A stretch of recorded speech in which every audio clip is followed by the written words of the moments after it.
Hello दोस्तों, आपका स्वागत है हमारे चैनल पीसी फार्मा में। सभी को सुप्रभात। आज का हमारा वीडियो लेक्चर जो है वो नर्वस सिस्टम से ही संबंधित है, जो HAP second B pharmacy second semester का है, यूनिट 1 या फिर चैप्टर 1 बोल सकते हैं। ठीक है, ये डी फार्मेसी में भी ये चीजें रिलेट करती हुई हैं इसी सिलेबस से। ठीक, मेन टॉपिक है नर्वस सिस्टम। उसके अंदर हमने 2-3 चीजें कवर कर ली है। नर्वस सिस्टम का क्लासिफिकेशन, नर्वस सिस्टम क्या है, और न्यूरॉन्स और उसके क्लासिफिकेशन। आज तो टॉपिक है neuroglia and types of neurons और उसके फंक्शन। तो जो पिछले 1-2 लेक्चर वीडियो हैं नर्वस सिस्टम से संबंधित, आप उसे एक बार देख सकते हैं इस वीडियो को ज्यादा अच्छे से समझने के लिए। ठीक है, जो लोग भी नए आए हुए हैं। ओके, और एक चीज आप लोग सजेस्ट कर रहे थे कि थोड़ी सी आवाज इको हो रही है, ये सब चीजें, तो उसके लिए हम लोगों ने माइक मंगाया था, बट वो थोड़ा सा अच्छा नहीं था, उसका कोई रोल नहीं था, ऐसे वो भी ऐसे ही कर रहा था इको लगाने के बाद भी। तो हमने फिर नया माइक एक अच्छा रिव्यू वगैरह देख के मंगाया है, तो जल्द ही आपकी ये प्रॉब्लम हम लोग दूर कर देंगे। ओके, तो आज ये टॉपिक हम लोग समझेंगे, और इसको अच्छे से समझने के लिए आप लोग जरूर पिछली लेक्चर्स वीडियो देखें नर्वस सिस्टम का। तो चलिए आज का ये टॉपिक समझते हैं अपने अभिभावकगण और माता पिता गुरुजनों को प्रणाम करके। चलिए देखते हैं न्यूरोग्लिया, या फिर ब्रैकेट में लिखा है ग्लियल सेल। ठीक है, ये हमारा पहला टॉपिक है आज। इसी के अंदर में है types of neuroglia. Neuroglia, neuro मतलब नर्व, आप पढ़ चुके हैं, जिसके वजह से पूरा नर्वस सिस्टम बना पड़ा है और कार्य हो रहा है। ग्लिया, ग्लिया जो शब्द है ये ग्लू शब्द से उत्पत्ति हुआ है या डिराइव हुआ है। ग्लिया शब्द का डिराइव या ओरिजिन ग्लू शब्द से किया गया है। ग्लू मतलब गम। ठीक है, न्यूरो प्लस ग्लिया, ग्लिया मतलब ग्लू। ठीक है, हाँ, न्यूरो समझ आ रहा है, ठीक है, जिसकी वजह से पूरा नर्वस सिस्टम बना पड़ा है। ग्लिया, ग्लू, ग्लू आप समझते हैं कि कोई किसी भी चीज से चिपके रहना, चिपका देना। तो यहां पे भी सेम वही चीजें हो रही हैं। न्यूरोग्लिया जो सेल है ये न्यूरॉन से हरदम चिपके रहते हैं, उनके सुख में उनके दुख में। सुख जब वो प्रॉपर काम कर पाए, बनावट वगैरह उनकी बनी रहे, सेहत वगैरह उनकी, है ना, डैमेजिंग होगी, कोमा वगैरह ये सब चीजें, डिसऑर्डर, भूलना उलना, ये सब चीजें दिक्कतें हो सकती हैं। तो उनके सुख में उनके दुख में। दुख में क्या मतलब है, जब उसमें इन्फेक्शन वगैरह ऐसा हो कुछ ब्रेन में, या उसमें डैमेजिंग होने लगे ऐसा कुछ, तो भी ये बचाते हैं। न्यूरोग्लिया, सुनारी बात, न्यूरोग्लिया, न्यूरॉन से चिपके हुए, सीधे सीधे बोल सकते हैं, एक ऐसा सेल है जो न्यूरॉन के साथ है हमेशा। ठीक है, देखते इसे पॉइंट वाइज हमने लिखा है न्यूरोग्लिया के बारे में। Neuroglia also called glial cell और ग्लिया। न्यूरोग्लिया को हम ग्लियल सेल भी बोलते हैं और ग्लिया नाम से भी सिर्फ जानते हैं। ठीक है, यानी कि न्यूरोग्लिया एक शब्द हो गया, न्यूरोग्लियल सेल 2 शब्द, और ग्लिया ये 2-3 शब्द हो गए। It is a type of cell that support to neuron for functioning. ये एक प्रकार का कोशिका है जो कि मदद करता है, सपोर्ट करता है न्यूरॉन को उसके फंक्शनिंग में, उसको काम करने में। न्यूरॉन्स को, न्यूरॉन से काम मैसेज ले जाना ब्रेन तक, और ब्रेन से मैसेज ले आना अंग तक।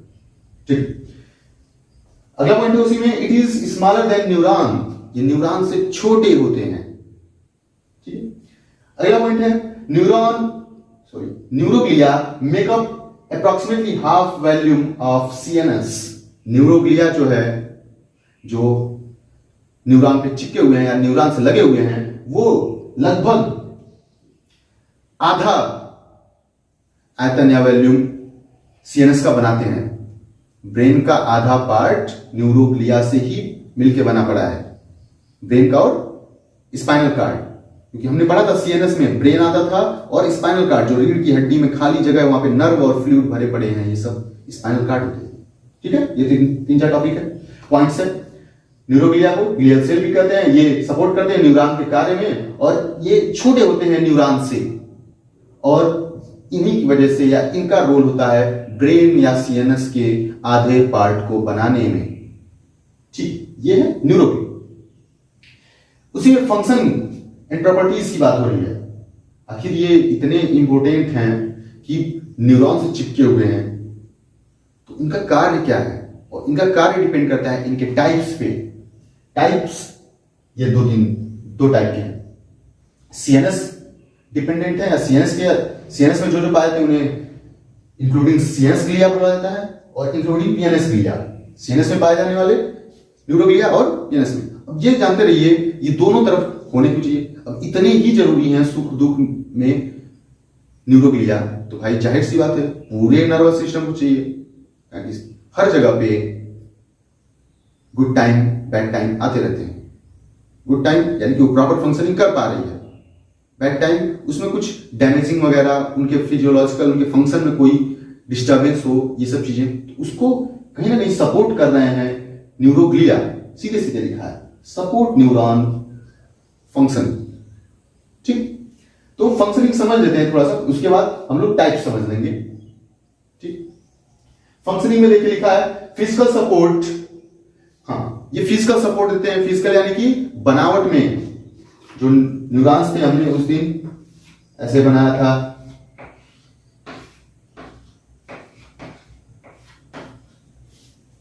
सही से बना देते हैं। ठीक, कुछ इस टाइप से था, एक्सॉन, टर्मिनल्स, यहां पे था आपका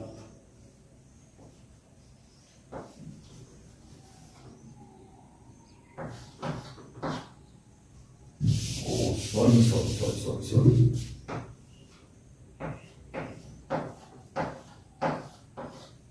आप ऐसे गोल सा भी बना सकते हैं न्यूरॉन्स को।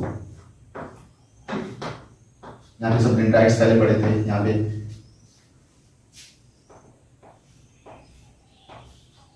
सेल बॉडी, एक्सॉन, ये सब चीजें थी। ठीक है ना। ठीक, इसमें बनावट में सपोर्ट फिजिकली बारी बारी इनको क्या सपोर्ट करते हैं, इनका एक्सॉन बनाना, उनको न्यूट्रिशन देना, और मेनली माइलिन शीथ वगैरह बनाना, ये सब न्यूरोग्लिया की वजह से होता है। ठीक है, फिजिकल सपोर्ट यानी उनके शरीर के बनावट में मदद करता था या करता है न्यूरोग्लिया। ठीक, दूसरा है इसमें नॉट कंडक्ट इंपल्स। ये मदद तो करते हैं लेकिन ये इंपल्स कंडक्ट नहीं करते, इनके वजह से इंपल्स वगैरह जनरेट नहीं होता, करंट, जिसकी वजह से मैसेजेस डेंड्राइट से बॉडी से एक्सॉन टर्मिनल तक पहुंचता था। देखिए हर चीज रिलेट हो रही है पिछले वीडियो से, तो आप जरूर उस वीडियो को देख लें एक बार, जिसको भी ये टॉपिक अच्छे से समझना है प्लीज। ओके, हाँ, तो करंट नहीं जनरेट करेंगे ये चीजें न्यूरोग्लिया। रिपेयर, जब भी अगर नर्व में डैमेजिंग वगैरह होती है तो उसको रिपेयर करने का काम न्यूरोग्लिया करता है। ठीक है, और न्यूरोग्लिया में ये भी जानते रहिए, न्यूरोग्लिया में ही सेल डिवीजन होता है, न्यूरॉन्स में ये प्रॉपर्टीज नहीं होती है। ओके, अगला है पॉइंट उसी में, give protective mechanism bye phagocytosis. जो ये न्यूरोग्लिया है ये प्रोटेक्टिव मैकेनिज्म देते हैं, प्रोटेक्टिव सुरक्षा करने का कार्य करते हैं।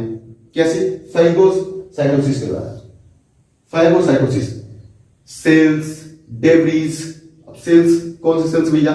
जो भी इंफेक्शन वाले सेल्स, जैसे आप सीधे सीधे कोई भी बीमारी होता है ब्लड टेस्ट करवाते हैं, हाँ ये बैक्टीरिया ये वायरस है ना, कहते हैं कि ब्लड में है, बीमार है इसलिए, लेकिन वो ब्रेन तक जल्दी नहीं पहुंचते हैं, या फिर पहुंचते भी होंगे तो उनको कोई तो कोई है जो रोक देता है। नहीं तो हरदम अगर ब्रेन प्रभावित होता है हर एक चीजों से तो बहुत मुश्किल हो जाता है हमें सरवाइव करना। हर समय हमारी मेंटल कंडीशन बिगड़ जाती है, जो कि जरूरी नहीं है और ना होना चाहिए। तो फेगोसाइटोसिस, सेल्स वगैरह, इन्फेक्टियस सेल्स, बैक्टीरिया वायरस, ये सब चीजें जो इंटर करते हैं उनके सेल्स को ये इंगल्फ कर देते हैं, निकल लेते हैं। न्यूरोग्लिया जो है ऐसे आए, यहां पे न्यूरोग्लिया है, ये इनको निकल लेंगे, डैमेज कर देंगे, मेटाबोलाइज कर देंगे। डेब्रीज, जो सेल्स हैं वो पुराने होते हैं, चाहे जो बाहर से बैक्टीरिया वगैरह आए हैं, तो उनके वेस्ट मटेरियल, जैसे हमारे वेस्ट मटेरियल है यूरिन, ये यूरिन स्टूल्स है ना, तो वैसे उनके भी वेस्ट मटेरियल होते हैं, तो डेब्रीज, उन सबको ये निगल लेते हैं, खत्म कर देते हैं न्यूरोग्लिया। ठीक है, इट फॉर्म माइलिन शीथ, जो न्यूरोग्लिया है यही माइलिन शीथ बनाते हैं न्यूरॉन्स पे। माइलिन शीथ आपने देखा था, ऐसे एग्जाम था, उसके ऊपर ऐसे था माइलिन शीथ, जो कवरिंग की तरह काम करता था, लिपिड का बना रहता था।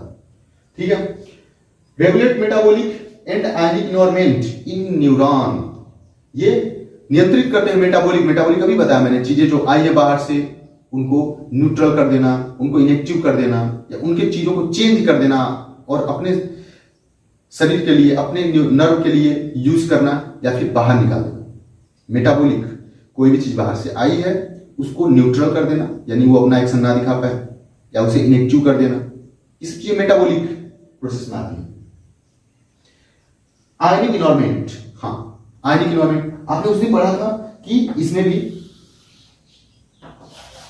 साइटोप्लाज्म होता है, साइटोप्लाज्म यानी न्यूरोप्लाज्म, न्यूरॉन के अंदर जो पानी था उसे न्यूरोप्लाज्म बोल रहे थे, एग्जाम के अंदर था उसे एक्सोप्लाज्म बोल रहे थे, उसमें भी आयंस वगैरह मौजूद होते हैं। तो न्यूरोग्लिया ही आयनिक एनवायरनमेंट, ये सब चीजें मेंटेन करती है न्यूरॉन्स में, कि कितनी मात्रा में आयंस आने चाहिए, कितनी मात्रा में बाहर जाने चाहिए। ठीक है, उसके बाद secret of CSF, CSF cerebro spinal fluid, cerebro यानी ब्रेन को रिलेट कर रहा है, और स्पाइनल यानी कि रीढ़ की हड्डी के बीच की खाली जगह में जो होते हैं स्पाइनल फ्लूइड, तो ब्रेन में और स्पाइनल कार्ड में जो फ्लूइड भरे पड़े हैं, तरल पदार्थ, उसे ही सीएसएफ बोलते हैं, सेरेब्रो स्पाइनल फ्लूइड बोलते हैं। ठीक, तो ये चीजें भी सीक्रेट करने का काम कौन करता है? न्यूरोग्लिया। हम इसीलिए पहले बोल दिए हैं कि ये सुख दुख का साथी है न्यूरॉन्स का, क्योंकि देख रहे हैं आप इतने ढेर सारे काम कर रहे हैं, उनको हेल्प कर रहे हैं करवाने में, उनको सपोर्ट दे रहे हैं, उनको रिपेयर कर रहे हैं, डैमेज हो रहा है तो रिपेयर, ठीक है ना, उनको प्रोटेक्टिव मैकेनिज्म दे रहे हैं, प्रोटेक्ट करना, बचाना, है ना।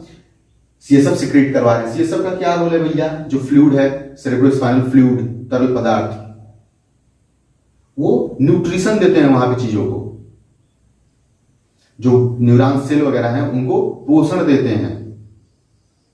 ठीक, तो ये ढेर सारे काम थे न्यूरॉन्स के। आपने न्यूरॉन्स के बारे में जान लिया और उसके फंक्शन या प्रॉपर्टीज के बारे में जान लिया। अब ये प्रॉपर्टीज और फंक्शन जो है ढेर सारी न्यूरोग्लिया अलग अलग प्रकार की मिलके ये फॉलो करवाती हैं या फिर करती हैं शरीर में हमारे। ठीक है, अब देख लेते हैं भैया कौन कौन से टाइप है ये सब चीजें।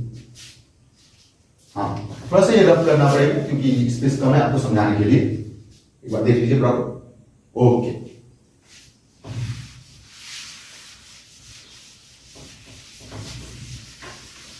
Neuroglia is a type of cell या न्यूरॉन सेल। ठीक है ना, सीधे सीधे बोलेंगे ये सपोर्ट करता है और प्रोटेक्ट करता है न्यूरॉन्स को। ओके, अब इसमें देखते हैं there are 6 type of neuroglia. यहां पे 6 प्रकार की न्यूरोग्लिया है। हाँ, कौन कौन से हैं भैया? 4 इन सीएनएस, 2 इन पीएनएस। 4 जो है सीएनएस में, सीएनएस यानी सेंट्रल नर्वस सिस्टम, ब्रेन और स्पाइनल कार्ड, और 2 जो है पीएनएस, पीएनएस यानी कि पूरे हाथ पांव पैर में जो फैले पड़े हैं हमारे नर्व, उसे पेरिफेरल नर्वस सिस्टम बोलते हैं। ठीक, तो 4 जो है सीएनएस में और 2 पीएनएस में।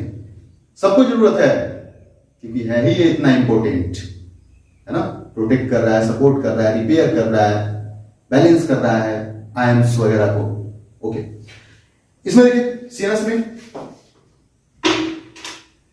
4 टाइप के हैं, astrocyte, microglial cell, ependymal cell and oligodendrocytes. जहां सेल लिखा है वो तो कोशिका है ही, जहां साइट लिखा है CYTE उसका भी मीन यही होता है, कोशिका शब्द है, कोशिका को डिनोट करता है। ठीक है, एस्ट्रोसाइट ये एक ऐसे सेल है। अब यहां के स्ट्रक्चर अगर बना दे तो एस्ट्रोसाइट की कुछ स्टार नुमा है, होती है इसकी स्ट्रक्चर।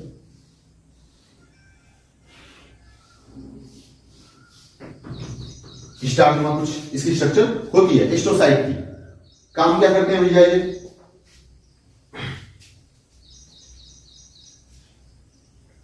ये जो है ब्लड वेजल्स के करीब में होते हैं, ब्लड वेजल्स के करीब में पाए जाते हैं बड़ी संख्या में ब्लड वेजल्स के। अब कौन से ब्लड वेजल्स, सीएनएस की बात हो रही है तो ब्रेन के पास जो नसें गई हैं उनके पास ही पाए जाएंगे, ठीक है ना। सीएनएस की बात हो रही है, अभी चारों हम सीएनएस की बात कर रहे हैं उसमें। और ये क्या करते हैं, ए स्टार शेप के हैं, ये आप जान लिए। उसी में अगर देखा जाए तो ये मेंटेन करते हैं ब्लड ब्रेन बैरियर को, मेंटेन करते हैं और बनाते हैं ब्लड ब्रेन बैरियर। ब्लड आप समझ रहे हो, रक्त खून, ब्रेन जिनकी वजह से पूरी चीजें हम सोच पा रहे हैं, अच्छी चीजें बुरी चीजें। बैरियर, बैरियर आप जानते हो कुछ रोकने वाला, ठीक है। ब्लड ब्रेन बैरियर यानी कि ब्रेन और ब्लड के बीच में एक बैरियर कुछ रोकने वाला है, एक सेमी परमिएबल अर्धपारगम्य झिल्ली होती है जो कि ब्रेन और ब्लड वेजल्स नसें उनके बीच में रोकने का काम करती है कुछ चीजों को, चुनिंदा चीजों को, सिलेक्टिव। जैसे फॉरेन पार्टिकल कोई भी गया तो ब्लड में गया, सब चीजें ब्लड में घुल जाती हैं, इन्फेक्शन वगैरह कुछ भी होता है, ब्रेन तक जल्दी नहीं जा पाती, ठीक है, ब्रेन तक नहीं जा पाती। या फिर कोई भी दवाई वगैरह खाते हैं तो हर दवा ब्रेन तक नहीं पहुंचनी चाहिए, ब्रेन इफेक्ट नहीं होना चाहिए। तो इन सब को रोकने के लिए हमारे शरीर में, हमारे ब्रेन के पास प्रेजेंट है एक झिल्ली जिसे ब्लड ब्रेन बैरियर बोलते हैं, BBB, ठीक है ना, ब्लड ब्रेन बैरियर। सोचिए इतनी अच्छी अच्छी चीजें हमारे शरीर में हैं लेकिन उपयोग कोई नहीं कर रहे हैं, बस चल रहा है ऐसे ही टाइम पास, खुरापात, फालतू दिमाग दौड़ाना। इतना प्रोटेक्टिव चीजें हमारे शरीर में मौजूद हैं, ठीक है ना। ब्लड ब्रेन बैरियर कौन बनाता है, एस्ट्रोसाइट, और उसको मेंटेन भी कौन करता है, एस्ट्रोसाइट। ये ब्लड वेजल्स के पास होते हैं मेनली, ठीक है। एक हो गया ये सीएनएस की पार्ट, ठीक है भैया। माइक्रोग्लियल सेल, अब यहीं से इसको इंडिकेट कर लेते हैं, माइक्रोग्लियल सेल। इनका स्ट्रक्चर कुछ देखा जाए तो इस टाइप से होता है, ऐसे गोल सा बीच में बना के। इतना डीप में ये सब चीजें पूछता नहीं है पेपर में, बी फॉर्म वाले, निश्चिंत रहिए, हम लोग बस जानने के लिए ये सब चीजें प्रॉपरली देख रहे हैं कि इतनी ढेर सारे नाम हैं, अभी तो फर्स्ट यूनिट ही चल रहा है, ऐसा कुछ नहीं है, बस आप समझते जाइए चीजों को,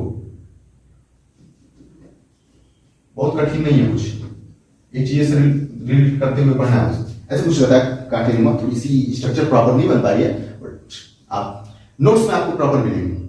ओके, ये है माइक्रोग्लियल सेल।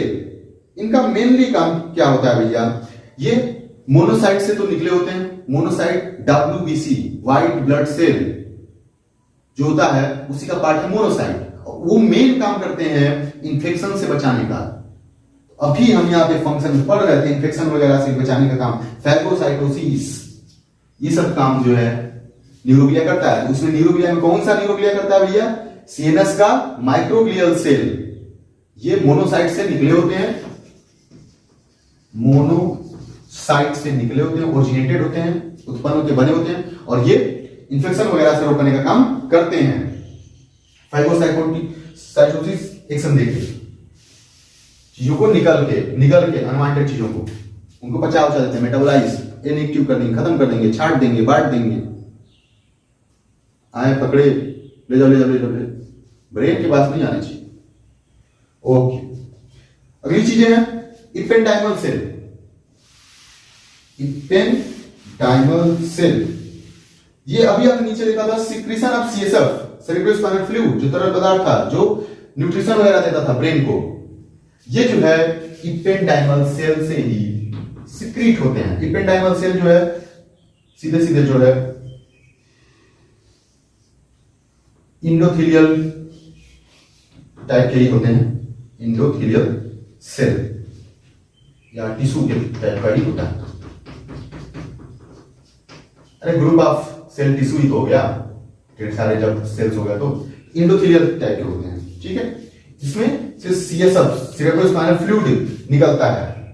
कहां कहां पे भैया? ब्रेन में और स्पाइनल कार्ड में।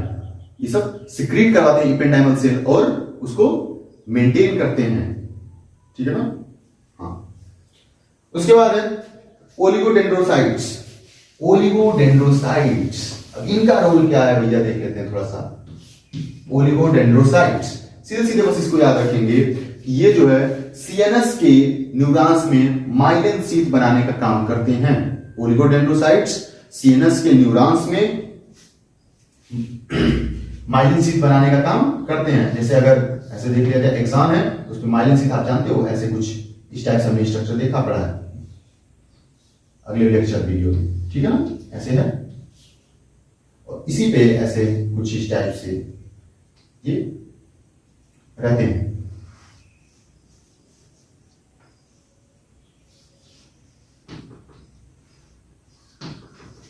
कुछ स्टार टाइप से रहता है, ठीक है ना। इपेंडाइम ओलिगोडेंड्रोसाइट सीधे सीधे माइलिन शीथ का फॉर्मेशन करता है। एस्ट्रोसाइट था जो ब्लड ब्रेन बैरियर को बनाता था और उसको मेंटेन करके रखता था ताकि अनवांटेड चीजें सीएनएस के पास ना पहुंचे, ब्रेन के पास ना पहुंचे। माइक्रोग्लियल सेल जो इन्फेक्शियस चीजें वगैरह आती थी तो उनको निगल जाती है, फैगोसाइटोसिस, उनको निगल जाती है, अपने सेल्स के अंदर ले लेगी और उनको बचाव के किनारे हटो,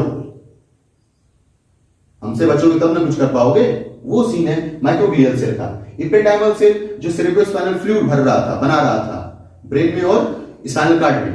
ओलिगोडेंड्रोसाइट्स जो माइलिन शीथ बनाता है सीएनएस के न्यूरॉन्स का, माइलिन शीथ कवरिंग पार्ट था, ठीक है भैया। हमने पढ़ लिया सीएनएस का न्यूरोग्लिया। अब पढ़ लेते हैं पीएनएस का न्यूरोग्लिया। पीएनएस में दो टाइप के हैं, सैटेलाइट और स्वान सेल।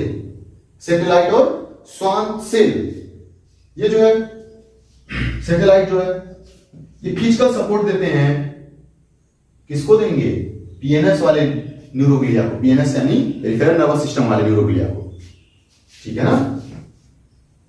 हाँ, फिजिकल सपोर्ट, फिजिकल सपोर्ट, ठीक है भैया। इसका कुछ स्ट्रक्चर कुछ इस टाइप से रहता है, इस टाइप से कुछ बनावट रहती है इनकी। सैटेलाइट फिजिकल सपोर्ट देते हैं, उनको मजबूती देते हैं, ठीक है। उसके बाद स्वान सेल, आपने ये तो न्यूरॉन्स के स्ट्रक्चर में पढ़ ही लिया है। स्वान सेल सीधे सीधे बोलेंगे it form the myelin sheath in PNS. Exam है ऐसे, इस पे पीएनएस के जो माइलिन शीथ बनाने का काम कर रहे हैं वो है स्वान सेल, ठीक है भैया। हमने ये चीजें कवर कर ली। आपने आज दो तीन चीजें पढ़ी न्यूरोग्लिया के अंदर। न्यूरोग्लिया क्या है? एक टाइप का सेल है जो कि सपोर्ट करता है हमारे न्यूरॉन्स को, वो न्यूरॉन से छोटे होते हैं, ठीक है। हाँ, ग्लिया का मतलब होता है ग्लू। फंक्शन में आपने देखा ये फिजिकली सपोर्ट करते हैं, रिपेयर करते हैं, प्रोटेक्टिव मैकेनिज्म देते हैं, माइलिन शीथ का फॉर्मेशन करते हैं और मेटाबॉलिक एंड आयनिक इन्वायरमेंट का मेंटेन करते हैं और सीक्रेट सीएसएफ सेरेब्रोस्पाइनल फ्लूइड जो कि न्यूट्रिशन और प्रोटेक्शन वगैरह के लिए जरूरी है, ठीक। इन सब का सिक्रेशन या फंक्शन होता है न्यूरोग्लिया की वजह से, ठीक है। टाइप्स थे, कितने टाइप्स के थे भैया? दो टाइप्स के थे और दोनों टाइप में कितने प्रकार के हो रहे थे मिला के? टोटली 6। तो 6 टाइप के थे, सीएनएस में 4 और पीएनएस में 2। सीएनएस में 4 कौन कौन से थे? Astrocyte, microglial cell, ependymal cell, चौथा था ओलिगोडेंड्रोसाइट्स, और पीएनएस में आ रहे थे तो सैटेलाइट और स्वान सेल, ठीक है भैया। तो आपने न्यूरोग्लिया पढ़ लिया, ओके। चलिए, आशा करते हैं आपको ये वीडियो समझ आया होगा, आपने इसको बिना बोर हुए अच्छे से पढ़ा होगा, ओके। आपके एग्जाम पर्पज के लिए ये यूजफुल हो, ओके। Okay, good day. आप लोग लगे रहिए, कंटिन्यू पढ़ते रहिए, और नया चैनल है पीसी फार्मा, तो थोड़ा सा सपोर्ट करिए, ठीक है। लाइक करिए, शेयर करिए, सब्सक्राइब करिए, और आपको इस टॉपिक का नोट्स जो है डिस्क्रिप्शन के लिंक में मिल जाएगा। Okay, bye bye, good day.